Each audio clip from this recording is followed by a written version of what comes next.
Hi guys, I just wanted to address this quote about last week's Soweto derby by Andile Ncube. I'm not sure if it's very valid, but I'm trusting it, right? So he says the Soweto derby was a disgrace, disappointing, and the game wasn't worthy at all. It was disappointing for 90 minutes of football, disappointing from both teams, an absolute disgrace of a football game, if you ask me. Perhaps the occasion was too big for the youngsters that were put in place, right? It was the 90 minutes of football that was displayed for the amount of people that came to watch the game was not a showcase worthy. Okay, fine.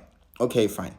I agree. It was not the most entertaining of football games, right? It was not spectacular in any way. It wasn't end to end, but that is how most big games are. I don't understand. Sometimes we underestimate the amount of games that we get maybe from overseas where the big games actually deliver in terms of entertainment. For example, Real Madrid versus Barcelona. We've seen those twice already this season where Barcelona thrashed Real Madrid. Another example is the World Cup final of Argentina and France. The 3-3 in extra time went all the way to penalties. Those are the type of games that are very rare in football, the type of big games that are very rare in football. Because it's a big game, no one wants to make a mistake. No one wants to lose the game. It is a huge risk from any team or any coach to try and commit many bodies forward in the hopes of scoring a goal. That's why it's called being brave in football. Maybe that's why sometimes the home team needs to take the initiative. And with FNB Stadium, we don't necessarily have that between Kaizer Chiefs and Pirates because it's always at FNB Stadium. If you look at the Arsenal versus Man City game, another example. Arsenal in the 4-1 wasn't a game of 4-5 goals. The first half was absolutely bad. Arsenal went ahead in the first 3 minutes because of a mistake, which helps the game. But they also missed a great chance to be 2 up, which would have maybe opened the game up even more when Havertz missed that chance.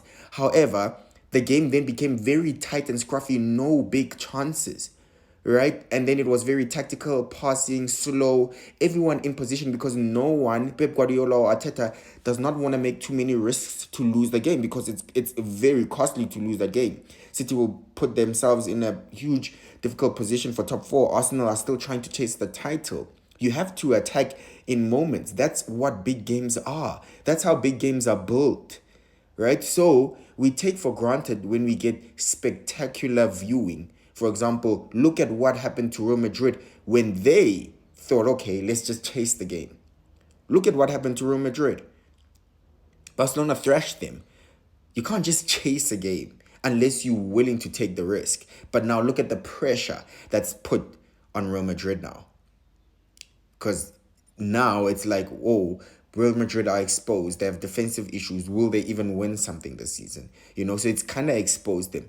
Again, big games are expected to be tight, to be tactical. It's normal. It's expected. So last season when we got the 1-0 first leg, it was the exact same situation. Not too many chances created. However, the 3-2 was an anomaly. That's why it's special. That's why it was special and you have to enjoy it in that moment. That 3-2 by Orlando Pirates, one of the best games you will see in the Soweto derby. But that is rare. And now, with Sundowns and Pirates still coming this weekend, it possibly could be a tight game. However, you understand that Sundowns is a team that is willing to take risks of losing the game to try score. That's who they are. That's their DNA. That's how they play. Therefore, maybe it will not be, or most likely it will not be like the Soweto derby. Why? As well, because Sundowns are at home. They're at Loftus, their own field. It's on their terms to basically push the initiative. They need to bring the game to Orlando Pirates. They're at home. They're the home team, So that maybe gives us a bit of an open game because then Pirates can try play on the break. I know this video is a little bit long, but it's just how are we analyzing football? That's sometimes I question in essay, like how are we analyzing football? 90,000 people are watching this game, millions on TV. No one wants to make a mistake. There's so many youngsters who are not necessarily used to being under this kind of pressure that's also on the field. Rilo Mufokeng didn't have a good game, but he had a good moment by creating the penalty, but he didn't have a good game. Nkota didn't have a good game. Zwane didn't have a good game.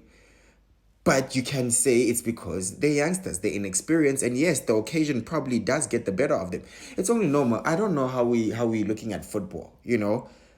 Yes, we can say it was boring, yes, but it's normal. It's expected. Thank you.